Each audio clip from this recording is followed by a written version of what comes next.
नमस्कार मेरे प्यारे दोस्तों, मैं आपके लिए लेकर आया हूं बंगाल का इतिहास।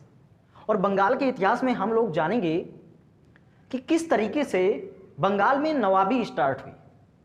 हम उस बंगाल की बात करने वाले हैं जिसमें आज का पश्चिम बंगाल, बिहार और उड़ीसा सम्मिलित थे। और इतने बड़े भूभाग पर इतने कॉन्फ्लिक्ट हुए हैं, वो चाहे अंग्रेजों और वहां की जनता के मध्य हों या फिर अंग्रेजों और मुगलों के मध्य हों। ये विवाद ही बंगाल की सच्चाई को प्रदर्शित करते हैं। तो आइए बात करें उस बंगाल की। देखिए 1700 ईस्वी में मुर्शिद कुली खां को दीवान बनाया जाता है। दीवान औरंगजेब द्वारा बनाया गया था। उस समय औरंगजेब का शासन था, मुगल बादशाह। औरंगजेब को मुर्शिद कुली खां सर्वाधिक प्रिय था। मुर्शिद कुली खां दक्षिण में भूमि सुधार कर चुका था और औरंगजेब उसे बंगाल में ले जाना चाहता था कि बंगाल में भी यह सुधार करे, वहां की कर व्यवस्था में सुधार करे।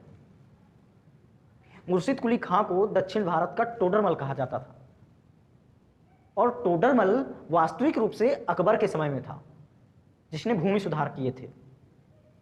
तो कहने का मतलब है कि मुर्शिद कुली खां औरंगजेब द्वारा भेजा जाता है दीवान बनाकर। तो आप देखिए कि जो औरंगजेब अच्छे से अच्छे व्यक्तियों को धूल की तरह समझता था, वो औरंगजेब मुर्शिद कुली खां को सम्मान देता था। तो यानी हम कह सकते हैं कि यदि आपके अंदर प्रतिभाएं हैं तो आपको अधम से अधम मनुष्य भी सम्मान देता है।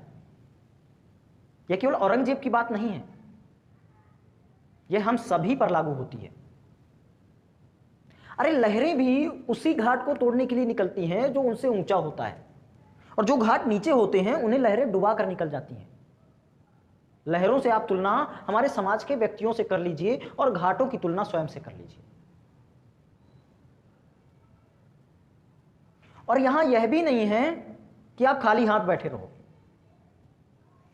आपको अपने हुनर को दिखाना पड़ेगा, आपको अपनी प्रतिभाओं को दिखाना पड़ेगा।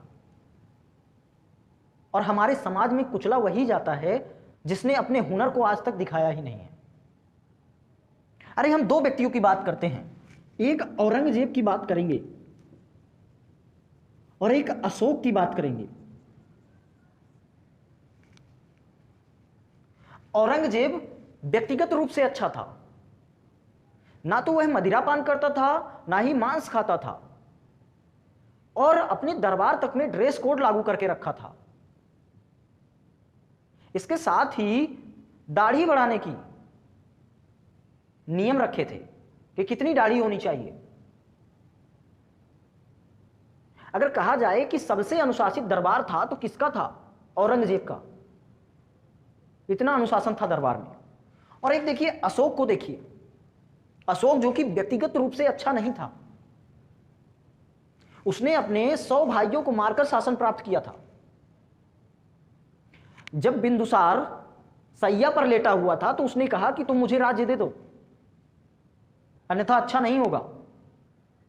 और यहां तक देखिए कि उसने अपने भाई को जलती लपटों में जला दिया था, मंत्री राधागुप्त के साथ मिलकर।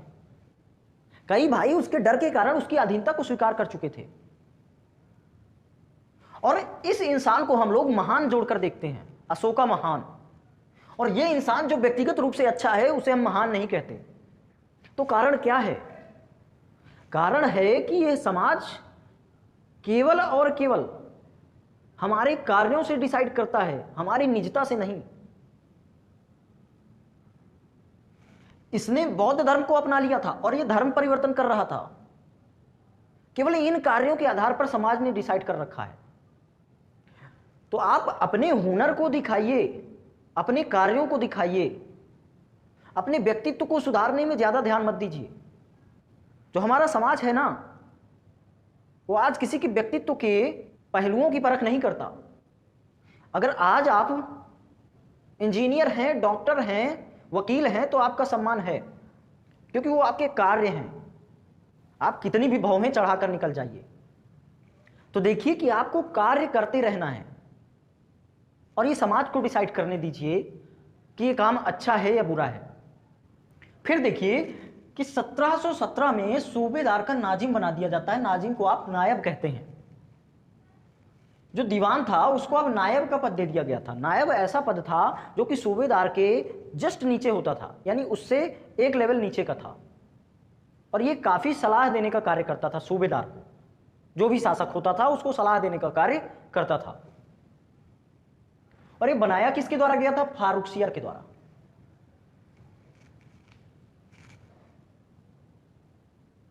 और ये फारुखसियर था कौन? ये फारुखसियर अजीमुस शान का पुत्र था, और अजीमुस शान बहादुर शाह प्रथम का पुत्र था। ये जो अजीमुस शान रहा है यह बंगाल का सूबेदार रहा है और एक लंबे समय तक सूबेदार रहा है। आप देखिए कि 1697 से 1712 ईस्वी तक सूबेदार रहा है, और इसी बीच में 1703 में इसने अपनी राजधानी बदल दी थी। पहले जो राजधानी मुर्शिदाबाद में होती थी वो अब राजधानी पाटलिपुत्र चली गई थी। पाटलिपुत्र, और पाटलिपुत्र का नाम भी इसने बदल दिया था और उसका नाम कर दिया था अजीमाबाद।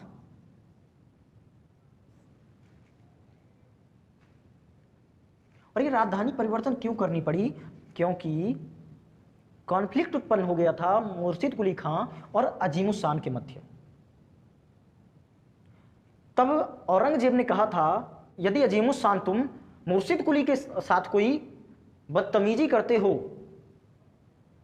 तो मुझसे बुरा कोई नहीं होगा, मैं इसे अपनी नाफरमानी समझूंगा। और इसलिए उसने मुर्शिद कुली खां को बंगाल में छोड़ा और अजीमुस शान को बिहार भेज दिया था, पाटलिपुत्र भेज दिया था, और वहीं से यह सूबेदारी संभालने लगा था। और देखिए कि जब 1712 में अजीमुस शान की मृत्यु हो जाती है, उसी समय आप देखेंगे कि फारुखसियर पूरी की पूरी मुगल गद्दी को संभालने वाला शासक भी बन जाता है। 1713 से 1719 तक का काल रहा है जिसमें फारुखसियर ने उस दिल्ली की गद्दी को संभाला था, और उसका पिता केवल सूबेदार था, और फारुखसियर शासक बन गया था मुगल साम्राज्य का। तो इस फारुखसियर ने जब गद्दी पर अपनी पकड़ बनाई तो इसके बाद इसने मुर्शिद कुली खां को 1717 ईस्वी में सूबेदार बना दिया। पहले नायब बनाया और नायब के बाद जस्ट सूबेदार बना दिया। और अब आप देखिए कि फारुखसियर का पूरा नाम था अब्दुल मुजफ्फरुद्दीन मोहम्मद शाह फारुखसियर। ये पूरा नाम था फारुखसियर का। इसके द्वारा सूबेदार बना दिया गया मुर्शिद कुली खां को। और जब मुर्शिद कुली खां सूबेदार बन गया तो इसके बाद उसे लगा कि हाँ अब मैं स्वतंत्र हो जाऊं। उस समय तक मुगल साम्राज्य भी पतन की ओर था और उसके शासक कमजोर थे। तो मुर्शिद कुली खां को एक मौका मिल गया कि मैं बंगाल को अलग कर सकता हूं, मैं बंगाल में नवाबी ला सकता हूं। और इस तरीके से बंगाल का पहला नवाब बन जाता है मुर्शिद कुली खां। और दोस्तों इसी को हम लोग मुगल सल्तनत द्वारा नियुक्त अंतिम सूबेदार भी कहते हैं, क्योंकि अंतिम बार यह फारुखसियर द्वारा नियुक्त किया गया था और इसके बाद यह नवाब बन गया था वहीं का। अब देखिए कि मुर्शिद कुली खां का जन्म उड़ीसा में हुआ था 1665 ईस्वी में, और इसका पूरा नाम मोहम्मद हादी या मिर्जा हादी था। मोहम्मद हादी या मिर्जा हादी। और जदुनाथ सरकार ने बताया है कि यह मूल रूप से हिंदू धर्म से रिलेट करता था, लेकिन जिसने इनको खरीदा इसके बाद उसके पास रहते रहते यह मुस्लिम धर्म को स्वीकार करने लगा, उसे मान्यता प्रदान करने लगा, उसको मानने लगा। तो देखेंगे कि इसका नाम था सूर्य नारायण मिश्रा मूल नाम, और यह हिंदू था। इसके बाद इसके खरीदकर्ता का नाम देखेंगे तो हाजी सफी नाम था, और हाजी सफी ने इसे खरीदा था और अपने साथ ले गया था। फिर देखेंगे कि हाजी सफी की मृत्यु हो जाती है और मृत्यु के बाद ये विदर्भ का दीवान हो जाता है, और जब ये विदर्भ का दीवान रहता है तो उसी समय औरंगजेब की इस पर नजर पड़ती है और औरंगजेब इसे अपने साथ ले गया था। और औरंगजेब ने ही इसको मुर्शिद कुली खां की उपाधि भी दी थी। इसका मोहम्मद हादी इसका नाम था और मुर्शिद कुली खां इसकी उपाधि थी। फिर देखिए कि बदलाव क्या किया था इसने, भूमि नाप प्रणाली में सुधार किए थे इसने, दक्षिण भारत में भी और बंगाल में भी। इसकी मृत्यु हो जाती है 30 जून 1727 ईस्वी को। मतलब है कि 1717 से लेके 1727 ईस्वी तक यह सूबेदार रहा, या कहें कि नवाब रहा। ये जो नवाब था ये स्वतंत्र तो था, लेकिन अभी भी मुगलों को टैक्स भेजा करते थे, क्योंकि ये चूंकि मुगलों के कर्मचारी रहे हैं तो ये डरते भी थे कि वहां इतना बड़ा साम्राज्य और यहां कहां हम, तो ये स्वतंत्र सरकारें चला रहे थे, लेकिन टैक्स मुगल सल्तनत को भेज रहे थे। फिर देखिए किसने विशेष कार्य किए थे। मुर्शिदाबाद में कटरा मस्जिद का निर्माण करवाया था। और मुर्शिदाबाद कहाँ है, तो मुर्शिदाबाद आपका पश्चिम बंगाल में पड़ता है, जहां से गंगा होकर प्रवाहित होती है। गंगा दो धाराओं में बढ़ जाती है। फिर देखिए कि इसी ने जो पहले मकसूदाबाद था उसी का नाम बदल के मुर्शिदाबाद किया था। मुर्शिदाबाद अपने नाम पर, मुर्शिद कुली खां के नाम पर मुर्शिदाबाद। आगे देखेंगे कि जब इस मुर्शिद कुली खां की मृत्यु हो जाती है तो मृत्यु के बाद शुजाउद्दीन गद्दी पर बैठता है, जो कि उसका दामाद था, और ये 1727 से 39 तक रहता है।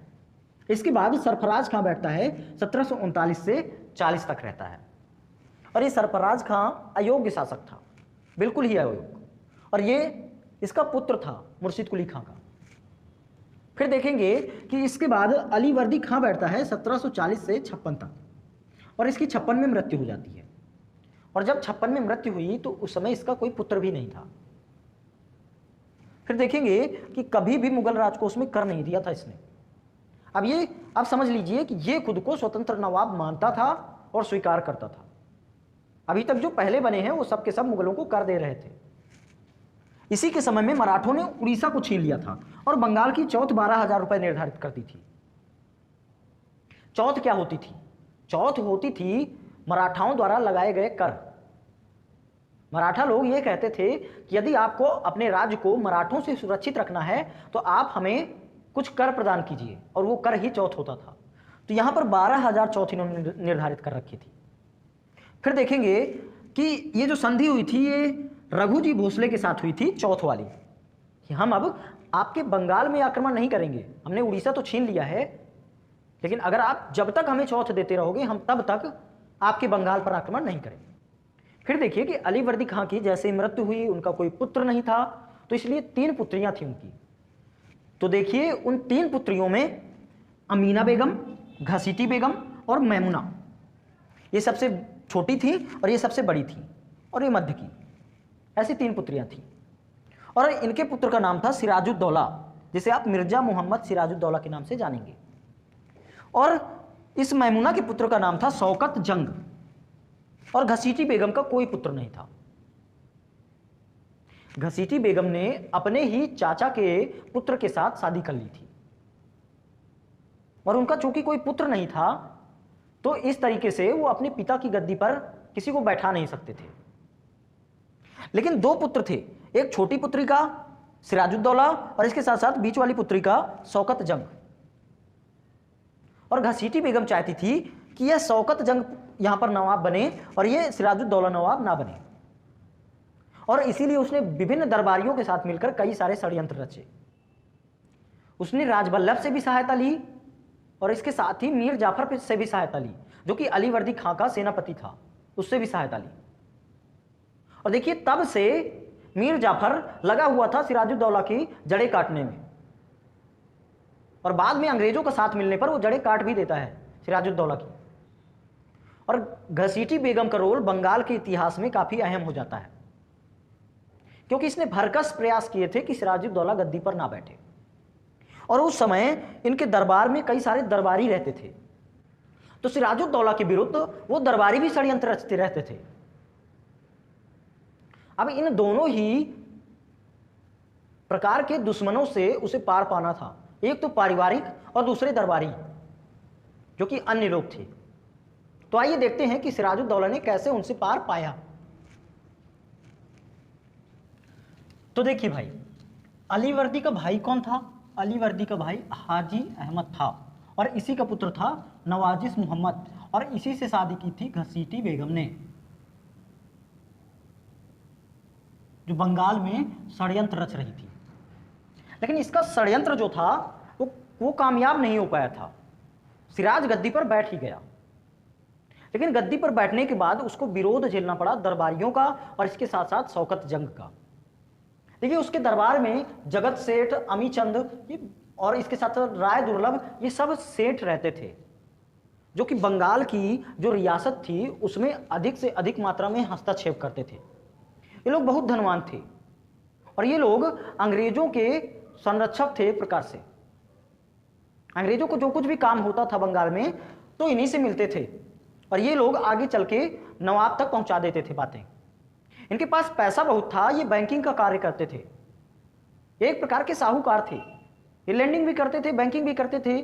और इनकी तुलना आप देखेंगे कि जगत सेठ की तुलना बैंक ऑफ इंग्लैंड से की जाती थी, इतने धनवान रहते थे लोग। फिर देखेंगे कि ये जो राजवल्लभ है ये ढाका साइड पोस्टेड था और ये राजकोष को संभालने का कार्य करता था और इसका पुत्र भी इसके साथ साथ रहता था जिसका नाम रहता था कृष्ण वल्लभ। कृष्ण वल्लभ। तो जब यह सिराजुद्दौला गद्दी पर बैठता है तो सबसे पहले इससे सवाल करता है कि ये बताओ, ऐसा करो कि मुझे बताओ कि वहां की ट्रेजेडी में कितना कोष है, कितना धन है वहां। तो चूंकि इन लोगों ने गड़बड़ कर रखी थी तो यह भाग जाता है अंग्रेजों के पास और अंग्रेज इसे शरण दे देते हैं। और फिर देखेंगे कि इन सब में जो प्रमुख व्यक्ति था वो कौन सा था, वो इन सबको लीड करने वाला कौन था, वो था शौकत जंग, जो कि षड्यंत्र रच रहा था कि कैसे हम सिराज को गद्दी से हटाएं। तो जब इस तरीके की चीजें होती रहेंगी तो एक युद्ध की स्थिति बन जाती है और उस युद्ध की स्थिति के कारण मनिहारी का युद्ध हो जाता है अक्टूबर 1756 में। बल्दियाबाड़ी मैदान नवाबगंज के समीप पड़ता है, उसी मैदान पर लड़ा गया था इस युद्ध को। और देखेंगे कि शौकत जंग और सिराज के मध्य इस युद्ध में श्याम सुंदर शौकत जंग का सेनापति था और इसके साथ साथ सिराज का सेनापति था राजा मोहनलाल, और इसी में शौकत जंग की मृत्यु हो जाती है। तो जो मीर जाफर है यहाँ का, ये मीर जाफर भी चूंकि सिराज को हटाना चाहता था और इसे भी इच्छा थी कि मैं भी बंगाल का नवाब बनूं, तो इसके मार्ग से शौकत जंग ऑटोमेटिक हट जाता है जब उसकी मृत्यु हो जाएगी। अब केवल और केवल सिराज बचा हुआ है जिसको अंग्रेजों के साथ मिलकर हटाएगा ये। फिर देखिए कि आगे देखेंगे कि बंगाल से निर्यात किन चीजों का किया जाता था जिनके लिए अंग्रेज वहां गए थे। तो बंगाल से सोरा का, चावल का, नील का, काली मिर्च का, चीनी का, रेशम का, सूती कपड़ों का और कढ़ाई बुनाई के सामान का निर्यात किया जाता था। और सबसे ज्यादा मात्रा में देखेंगे तो रेशम का, सोरा, चावल, नील और सूती कपड़े, इन सब का निर्यात सबसे ज्यादा किया जाता था और इन्हीं पर ज्यादा से ज्यादा अत्याचार हुए हैं, इन्हीं के कारण विद्रोह भी हुए हैं। इसके साथ साथ देखेंगे कि अंग्रेजों ने बंगाल को लूटने का पूरा कार्य किया था। अंग्रेज लोग बंगाल से सस्ते दाम पर चीजें ले जाते थे और उन्हें यूरोप में बेचते थे। और जब यूरोप में बेचेंगे तो वहां के जो व्यापारी रहेंगे वो तो रिस्ट्रिक्शन करेंगे ना कि भाई इंडिया से ले जाकर सामान बेचोगे तो हम क्या करेंगे। तो इस तरीके से यूरोप में एक विरोध स्टार्ट होता है। तो फिर अंग्रेजों को अपनी नीति बदलनी पड़ती है। वो सोचते हैं कि अब ऐसा ना करें, अब हम यहां से रेशम ले जाएं, सूती वस्त्र के लिए सामान ले जाएं और उसको इंग्लैंड में बनाएं, अपने वर्करों से बनवाएं और फिर उसे भारत में लाएं और विभिन्न भागों में ले जाएं। तो यहां से देखिए क्या समझ में आता है कि अंग्रेजों की नीति कैसे बदली। अंग्रेजों की नीति, पहले वो भारत से कपड़े ले जाते थे, सूती वस्त्र, अच्छे खासे रेशम के वस्त्र ले जाते थे, लेकिन बाद में वो क्या कर रहे हैं, भारत से कच्चा माल ले जा रहे हैं, कच्चा माल। और इस तरीके से इन्होंने अपनी नीतियों को बदला था।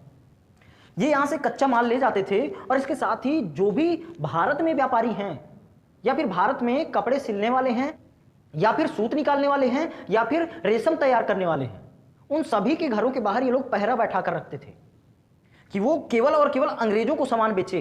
अगर रेशम तैयार किया है तो केवल अंग्रेजों को दे, सूत तैयार किया है तो केवल अंग्रेजों को दे, और यदि किसी दूसरे व्यक्ति को देता था तो उसे प्रताड़ित किया जाता था।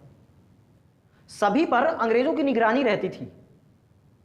तो यहां से देखिए कि वो भारतीय उद्योग को कैसे चौपट कर रहे थे, उन पर दबाव बना रहे थे कि आप हमें सस्ते दामों में दीजिए। और इस तरीके से धीरे धीरे लोग अपने अपने कार्यों से पलायन करने लगे क्योंकि अंग्रेजों के मारे वो लोग जी नहीं पा रहे थे। जिस कच्चे माल को बेचकर यूरोप में अंग्रेज लोग 25 रुपया कमाते थे, उसी कच्चे माल के भारतीय जो तैयार कर रहे थे, रेशम निर्माण करने वाले थे और इसके साथ साथ सूत निर्माण करने वाले थे, उनको 1 रुपया दिया जाता था और अपना 25 रुपया कमा रहे थे। मतलब है कि 24 रुपए का प्रॉफिट खुद ले रहे थे और पूरा का पूरा कार्य हमारे ये कर रहे थे, रेशम बनाने वाले, सूत बनाने वाले। और ऐसे ही उन्होंने भारत के शिल्प को, बंगाल के शिल्प को तबाह किया था। फिर देखिए कि जब अंग्रेजों की ऐसी एक्टिविटी होंगी तो सिराज जो कि बंगाल का नवाब था वो कुछ ना कुछ मात्रा में उनका विरोध करेगा। और जब विरोध की बात आएगी तो फिर देखिए इनके बीच विवाद आता है। कारण क्या है इनके, कि अंग्रेजों द्वारा बंगाल में स्थिति सुदृढ़ीकरण, मतलब अंग्रेज लोग धीरे धीरे अपनी पैठ बना रहे थे, व्यापारों को तबाह कर रहे थे, बस्तियां बना रहे थे, किलेबंदी कर रहे थे। ये अंग्रेज लोग गोबर के कीड़े थे, जो पहले गोबर में घुसता है और फिर इसके बाद गोबर को सड़ाता है। तो ये लोग बंगाल को खोखला कर रहे थे और सिराज इसे भांप चुका था। लेकिन जो उसका सेनापति था मीर जाफर, उसे तो बस ख्वाब था कि मैं नवाब बन जाऊं। आगे देखिए कि इन्होंने राजवल्लभ के पुत्र को शरण दी थी। हमने पहले भी देखा कि वो भागकर अंग्रेजों के पास आ गया था और उन्हें शरण दे दी थी। यह भी कारण था कि इनके बीच विवाद हो रहा था। फिर आगे देखिए कि दस्तक का दुरुपयोग बहुत करने लगे थे अंग्रेज। दस्तक एक ऐसा कागज जिसे दिखाकर चुंगी से कर देने में छूट मिल जाती थी या चुंगी कर में छूट मिल जाती थी, तो ऐसे कागज को दस्तक कहा जाता था। और अंग्रेज लोग अपने व्यक्तिगत कार्यों के लिए भी इसका यूज करने लगे थे। यह दस्तक केवल और केवल कंपनी के लिए दिया गया था, व्यक्तिगत कार्यों के लिए नहीं। और वो लोग व्यक्तिगत व्यापार कर रहे थे इस दस्तक का दुरुपयोग करते हुए। तो यह बात भी सिराज को पता थी। आगे देखिए कि बंगाल की संप्रभुता की मध्य वसूली, ये अंग्रेज लोग शांत बैठने वालों में से नहीं थे। ये लोग अपनी जहां पर बस्ती बनाई इन्होंने और जहां पर किले बनाए, तो वहां पर ये लोग आसपास की बस्तियों में वसूली करने लगे थे, आसपास के लोगों से वसूली करने लगे थे। अगर अपनी सुरक्षा चाहते हो तो हमें पैसा दो। तो चूंकि सिराज अभी नवाब बना था और वो सब कुछ भांप चुका था, तो उसने अंग्रेजों की इस दौड़ पर लगाम लगाने का प्रयास किया। और देखिए कि उसने क्या किया। उसने 20 जून 1756 को फोर्ट विलियम पर कब्जा कर लिया, जो कि अंग्रेजों का किला था, उस पर ही कब्जा कर लिया। और अंग्रेजों को भागना पड़ा वहां से, फुल्टा द्वीप चले गए। वहां पर बहुत सारे अंग्रेजों को बंदी बना लिया गया। और जब इसी फोर्ट विलियम पर उसने कब्जा किया था, उसी समय उसने 146 अंग्रेजों को एक कोठरी में भर दिया था। यह कोठरी थी 24 गुणे 18 फीट की, और इसमें रात भर अंग्रेज भरे रहे इस कोठरी के अंदर। और जब सुबह खोलकर देखा गया तो केवल और केवल 43 अंग्रेज बचे हुए थे, बाकी सब के सब अंग्रेज मर गए थे। एक इतनी छोटी सी कोठरी में 146 लोग आ जाएंगे? नहीं। और सिराजुद्दौला को यह अंदाजा भी नहीं था कि ऐसा हो जाएगा। उसने केवल कैद किया था, और जब अंग्रेज मरे तो वह भी सहम गया था। और अंग्रेज लोग इसे ब्लैक होल घटना का नाम देते हैं। यह अंग्रेजों के लिए एक कष्टदायी घटना थी, और अंग्रेज इस घटना के बाद चुप बैठने वाले नहीं थे। अंग्रेज लोग अपना बदला लेंगे, और जो बदला लेंगे वो सिराजुद्दौला को बहुत भारी पड़ने वाला है। इस ब्लैक होल घटना के बाद अंग्रेज मद्रास से भेजते हैं कुछ लोगों को, कुछ सेनापतियों को। वो सेनापति जाएंगे और उन हिस्सों को वापस लेने का प्रयास करेंगे जो कि सिराज ने अपने कब्जे में ले लिए थे। आइए देखते हैं वो कौन से लोग थे। वो लोग थे वाटसन और क्लाइव। ये दोनों लोग गए हुए थे, अच्छे सेनापति थे अंग्रेजों के। क्लाइव के सैन्य नेतृत्व की तो कल्पना ही नहीं की जा सकती। फ्रांसीसी युद्धों में देखिए क्लाइव ने कितना अच्छा सैन्य नेतृत्व किया था। तो हम देखेंगे कि ये दोनों सेना लेकर जाते हैं और इन्होंने कलकत्ता पर अधिकार किया जनवरी 1757 में। और जब कलकत्ता पर अधिकार कर लिया तो सिराज चूंकि पहले से डरा हुआ था ब्लैक होल घटना के कारण कि अरे मुझसे क्या हो गया, उस घटना से डरा हुआ था। और जैसे ही कलकत्ता में इन्होंने अधिकार किया तो अब और डर गया, और इस बार अलीनगर की संधि कर ली उसने फरवरी 1757 में अंग्रेजों से कि मैं संधि करने के लिए तैयार हूं, मुझे छोड़ दो। अगर ये संधि नहीं करता तो फिर अंग्रेजों के क्रोध को झेलना पड़ता, जो इसके अंदर क्षमता नहीं थी। ये वही मछली है सिराज जो ऊंचाइयों पर आकर फंस जाती है आदमी के फेंके गए कांटे में। अब इसको गहराई नहीं पता थी। इसने अपने साम्राज्य को अभी ढंग से स्टेबल भी नहीं बनाया था और ये अंग्रेजों से लड़ने चला था। इसे लगा था कि अंग्रेज हल्के हैं। अपनी ही गहराइयों तक जो मछली नहीं पहुंची थी वो उछाल मारने चली थी, लेकिन उसे यह नहीं पता था कि यहां शिकार करने वाला कोई और बैठा है और अंग्रेजों से अच्छे शिकारी तो हो भी नहीं सकते थे। अंग्रेजों ने ऐसे ऐसे जाल फेंके हैं कि बड़े बड़े राजा महाराजा उनके शिकार हो गए हैं, फिर ये तो छोटा सा सिराज था। तो आप भी समझ लीजिए कि हमें शार्क बनने की जरूरत है, लेकिन पहले हम समुद्र की डेप्थ तक माप लें, अपनी गहराइयों को जानें, अपनी कमियों को दूर करें। और जब हम अपनी कमियों को दूर कर लेंगे तो फिर हम उछाल मारेंगे और फिर दुनिया में क्या मजाल कि हमें अपने जाल में पकड़ ले। तो देखिए कि सिराज ने अलीनगर की संधि कर ली, लेकिन अलीनगर की संधि करने के बावजूद अंग्रेजों ने चंद्रनगर पर अधिकार कर लिया मार्च 1757 में, और उन्होंने ही सिराज के ऊपर आक्षेप भी लगा दिया कि ये सिराज अभी भी अंग्रेजों के खिलाफ गतिविधियां कर रहा है, जो कि सिराज डर गया था इनसे पहले से ही, उसी पर ये आरोप लगा रहे हैं। और इस तरीके से इन्होंने एक युद्ध की घोषणा कर दी, और जिसे आप प्लासी के युद्ध के नाम से जानते हैं। समझ लीजिए कि कमजोर को दबाने के लिए, कमजोर पर प्रतिबंध लगाने के लिए बहुत सारे लोग खड़े होते हैं। और अभी तक अंग्रेज क्यों नहीं प्रतिबंध लगा पा रहे थे? क्योंकि अभी तक डर रहे थे, अभी तक लड़े नहीं थे वो भूमि पर। और अंग्रेजों को भय जैसे ही छूटा तो उन्होंने सिराज पर प्रतिबंध लगाने स्टार्ट कर दिए, युद्ध की घोषणा कर दी सिराज के खिलाफ, जिससे डरकर फुलटा द्वीप भग गए थे, उसी सिराज के खिलाफ युद्ध की घोषणा। तो किसी को अपनी कमजोरियां पता मत चलने दीजिए। यदि किसी ने आपकी कमजोरी भांपी तो मतलब मान लो कि आपका जो परचम लहरा रहा है उसे गिरने में जल्दी देर नहीं लगने वाली। आगे देखिए कि प्लासी का युद्ध 23 जून 1757 को हुआ और सिराजुद्दौला और क्लाइव की सेनाएं आमने सामने आ गई। 50,000 सैनिक थे सिराजुद्दौला की सेना में, और क्लाइव मात्र 3200 सैनिकों के साथ आया था और फिर भी जीत गया। ये 50,000 सैनिक केवल देखने के लिए खड़े हैं, लेकिन ये 3200 सैनिक हथियारों से लैस, तोप, बंदूकें, अच्छी खासी बंदूकें। हमारे राजा महाराजा तो तलवारों से लड़ना जानते थे, बंदूकों से तो अंग्रेजों ने परिचित करवाया। और ये अंग्रेज अपने साथ लेकर आए हैं तोप, अच्छी खासी तोपें, जो इनकी तलवारों को नस्तो नाबूद कर सकती थी। यही हुआ यहां पर। लेकिन देखिए कि ये जो 50,000 सेना है ना, इसका नेतृत्व कोई और कर रहा है। मीर जाफर सेनापति जो रहा है, अली वर्दी का सेनापति रहा है, वही सिराज का सेनापति रहा है, वही नेतृत्व कर रहा है। सेना किसके ज्यादा करीब होगी? जो सेनापति होगा, क्योंकि वेतन सेनापति पहुंचा रहा होगा, भले ही राजा के अंतर्गत हो। लेकिन जो जमीन से मिल रहा है ना, वही सबसे ज्यादा पात्र माना जाता है, उसी से सबसे अधिक लगाव होता है। बड़ी बड़ी कंपनियों में 3 से 4 फाउंडर हो जाते हैं, लेकिन फाउंडर उसी का नाम आता है जो जनता के सामने आता है।